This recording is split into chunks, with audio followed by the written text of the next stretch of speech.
Hey guys, thank you for joining us. This is our 15-minute content debrief. I am Lacey Boggs, your host, and I feel like your host, Lacey Boggs. And today I am bringing in my friend and our team member at CDA, Meg Casebolt of Megabolt Digital. In case you guys aren't aware, CDA, Content Direction Agency, works kind of like an umbrella. We have a team of awesome women who mostly own their own businesses as well. So we all kind of collaborate to create win-win solutions and situations for all of us and for our clients. And so Meg is one of those awesome rock star women. She owns her own SEO business, Megabolt Digital, but she also provides SEO services through Content Direction Agency, which is why she's here today. And so this week's topic, Meg wrote this awesome blog post last week for her own business. And I wanted to invite her on to chit chat because I think it's a topic we all need to talk about more. I think it's one of these topics that's like, I don't even know, like the elephant in the room that nobody talks about. Totally. So why don't you give us a little bit of a rundown of like why you wanted to write this post and what it's all about? Okay, so this is one of those posts that was actually an email that I wrote to somebody, and then I was like, this is too, it was scary to hit the publish button on because it's a little controversial. And the idea of the post is that there are a lot of people who come to me as an SEO person and say, I want to show up number one on Google, and I want to get all this traffic to my website, and and they don't necessarily see the forest for the trees. It's like, if I get traffic, I will be successful. Mm-hmm. And I have two responses to that I've seen show up in my own business and with my clients that I, help them get those results is, number one, how much traffic do you really need? And number two, what are you going to do with that traffic? Right. Because the more, bigger is not always the right answer for every business. And so we'll talk really quick about how much traffic do you really need. And I have some formulas in the blog post that hopefully aren't too heavy, but let's think of it this way. If you want to make $20,000 a month, this is the number I just throw out there. If you want to make $20,000 or just $20,000, not even a month, you just want to make $20,000. Anything. And anything. You have a goal of $20,000 and your product is $5,000, then you only need 4 people to buy from you. Right. So if your website can get 5% of the people who, I am now doing this math off the top of my head, right. And that's a bad decision on my part. Yeah. We'll forgive you. Yeah. So let's say that you have 5% of people who come to your website who actually fill out the contact form, and you're able to get half of those people to buy. Now I'm trying to make the numbers easy on myself, and that would be, you need 10 people to fill out the form, so you need 200 people to visit your site. That's it. Right. You don't need 100,000 visitors to your site. Like, amen. Preach, sister. But if you're selling something that is a $50 product instead of a $5,000 product, and you want to make $20,000 off of it, then you have to sell a crap ton exponentially more people. And if the way that you're selling is, now we're talking about a $50 product, and to make $20,000, then you need to have hundreds of sales. I'm rounding again. Yeah, hundreds good. of sales. Go for it.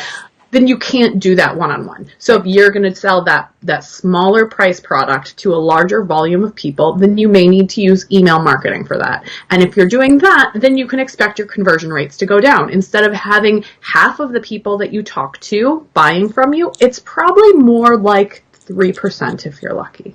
Yeah. And if you only need 5, if you need a certain percentage of people to opt in before you can even get to the sales pitch, then we're talking about fractions of a percentage of people who are actually going to buy that product from you. And therefore you do need, the number that I have in the post when I actually did the math is 160,000 people. Right. Versus 200. Right. When I have these numbers conversations with people, a lot of times their eyes get really big. Yeah. They look like deer in the headlights. And it's not that 160,000 is not doable. Oh, it's totally doable. It's just that it's a completely different strategy than if you only need 200 people. It is right? a different business model. And we in the online marketing space have been told that the low price, high volume offer is the only way to scale. It's the only way to be successful. It's the only way to have long-term success. And I am here to tell you that that is a lie. It's bunk. It is not true, but the people who are telling you that are the ones who are selling the courses on how to do that business model. They're not going to make money if you don't buy their course about how to do this. Right. And it's important even when you're not considering scaling yet, when you're thinking about like, what is my business model? So like this was the problem I ran into when I first started my business. I had a food blog. And I thought, I'm a food writer. I'll start a food blog, of course. But then it was like, when I realized I was trying to sell a $9.95 ebook, like if you're going to make a living off a $9.95 ebook, you have to have hundreds and hundreds of thousands of people visiting your website every month. And that was economies of scale that I wasn't prepared for, that I didn't understand. Or you have to come up with other ways to make money that aren't necessarily your own product. If you are then getting those, 500,000 people coming to your site, then maybe you want to put AdWords on there and you want to get paid for it. Right, exactly. But I was nowhere near that. Right. And so we need to make it a little bit, I mean, this is sort of my mission in writing this blog post, is like, figure out what your business model requires. You don't need, if you are selling, if you only need 4 people a month, you don't need 160,000 people on your website. Right, because think about this, like if 160,000 people came to your website and were interested, could you support that? Like, could you support it if you suddenly had a huge influx? Like, and a lot of times people couldn't, like there's a bottleneck there, right? Yeah, so let's say that we get that same, that same 5% of people filling out your contact form, but instead of 200 people and we get 10 contacts, if you have 160,000 people, that's 8,000 people filling out your contact form. Which, like...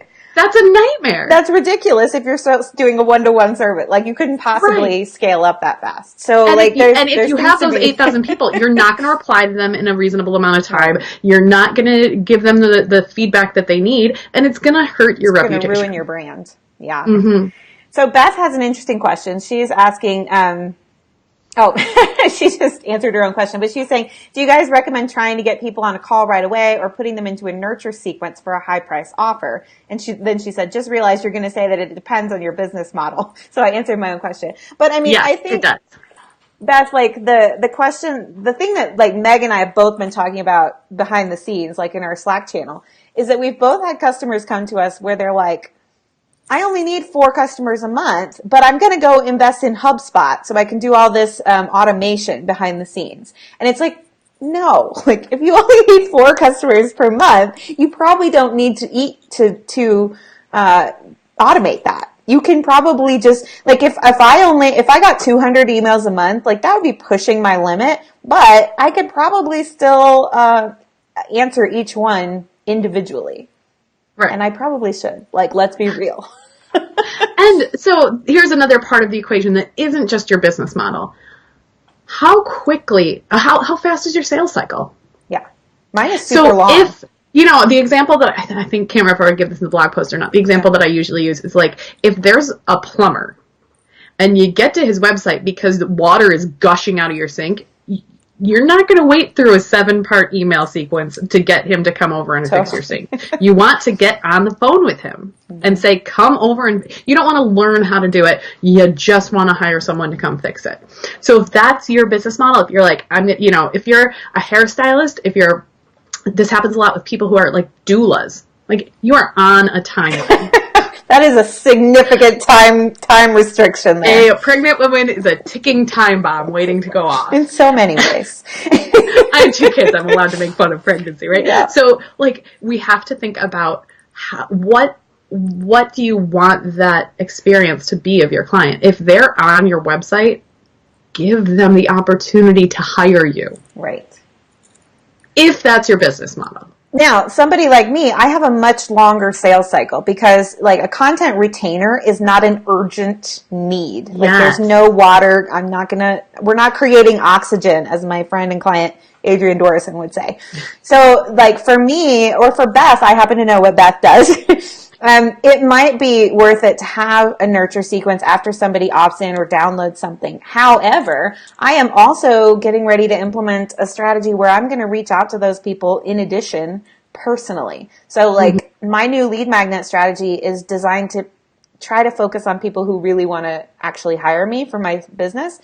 And so like I'm getting a much lower opt-in rate than I ever used to, right? But the good news is that means I can send them a personalized email and say, hey, I saw you downloaded my case studies. Are you interested? Can I answer any questions, or are you interested in getting on the phone? Yes. And for people who have one-to-one businesses or, you know, agencies, or you're providing a done-for-you service in some way, by the time they get to your website, sometimes they're looking for how to DIY, but sometimes they're just ready to go. They're talking to a couple copywriters, or, you know, they're searching for an attorney to do their will, or, you know, if you're doing a done-for-you service and you're an expert in what you do, then maybe you just give them the chance to get on a phone call with you. If you're a dentist, people aren't looking for how to drill their own cavities. They're like, my tooth hurts. I want you to fix it. Or I need to get a dentist because I paid for the insurance. Like, it's not always urgent, but they're not going to be shopping around and getting into email sequences. And I feel like we've been lied to by this online business culture that everyone needs an email list. Yeah. Email lists are important for certain business models, but for others, it's like, just get on a phone call. Don't hide behind your computer. And also, like, what you do with your email list. So, like, if I had a dentist come to me, I would not suggest they get I would absolutely agree with you and be like, have a thing where they can call you. But if people want to get on their email list, like, there's different ways we can use that to make them come back, to remember to schedule appointments, to share their experience on Facebook so we get more likes, or whatever it is. You know what I'm saying? So there's different ways to use it.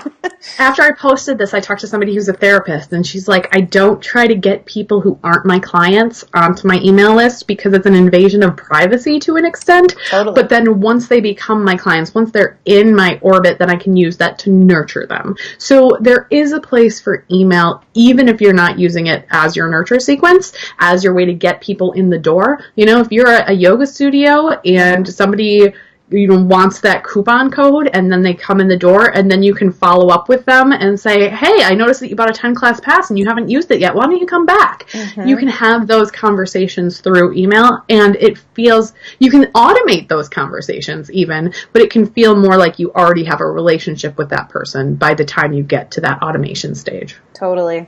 I've actually had 2 of these 7-year itch calls I've been doing over the last 2 weeks where pretty much the person wanted permission not to have an email list. And in both cases, I was like, yep, you don't need one. It's okay. Like, here's me giving you permission right now. Yeah, that was the email that I started that turned into this blog post. It was to an interior designer who had an email list. And I said, have you ever gotten a client from your email list? No? Then don't worry about it. Yeah. It's okay. And who do you want to have on that email list? Because the people who are coming to hire you are not the people that you want to have those nurture relationships with. So if people are coming to hire you, get them on a phone call. If you're talking about realtors or like people who are in the building industry who can actually make your vision come to life, maybe those are the people you're trying to get on an email list. So thinking about the different audiences of people and how you can support them, and not just driving everyone into an all-encompassing monthly newsletter. Like, that you don't even want to write. You don't want to write it. You don't want to write, and it's not really going to work. You know, it's not actually going to do what you want it to do. Yeah, and I said to her, like, do you want to create some sort of digital course at some point? Is there a reason that you're building this list in order to change your business model, in order to have some of this income? And she went, oh God, no. If the answer had been, yes, I'm growing to that, then I would say, absolutely. Do that side of the digital marketing. But if you just want high-end clients, the high-end client is not interested.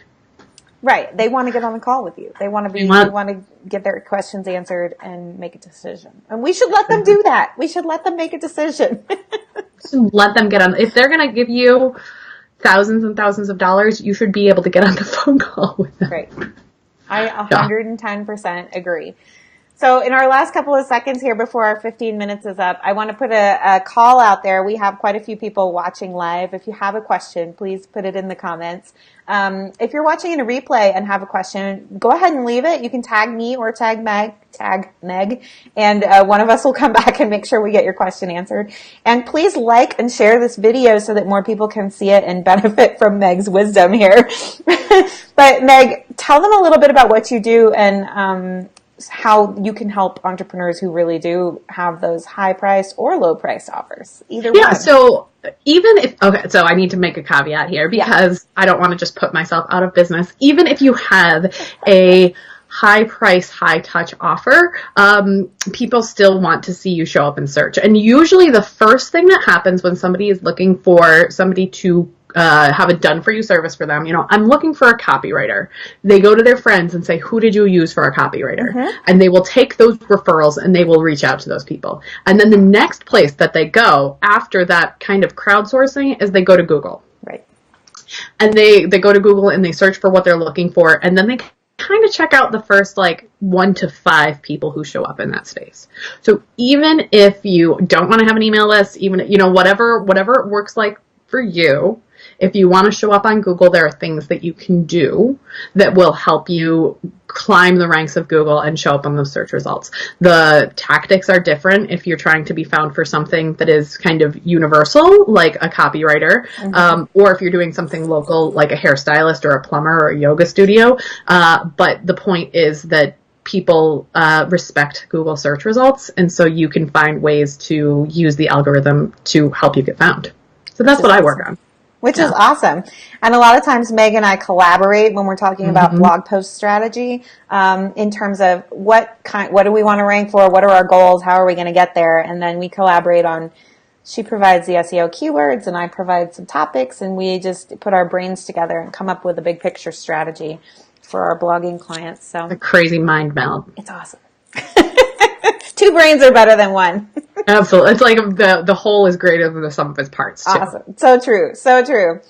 All right, peeps, we got to let you go. But Meg, thank you so much for coming on and chatting with me today.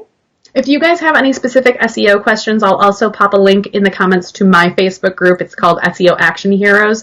I have people in there all the time kind of asking, what do I do with this? And is this better than this? And we kind of just have a community there, a couple hundred people just to say, what's the best course of action for my business? So it's awesome. Come on over and join us. You should totally join. And there is a link to Meg's awesome blog post in the comments, and I'll also be putting it on my website. So.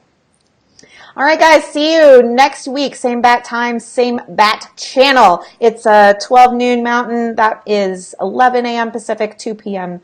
Eastern, and we'll see you next week. We're going to be talking about webinars with the lovely Beth Hayden. See you guys next week. Thanks so much, Lacey. Thanks, guys.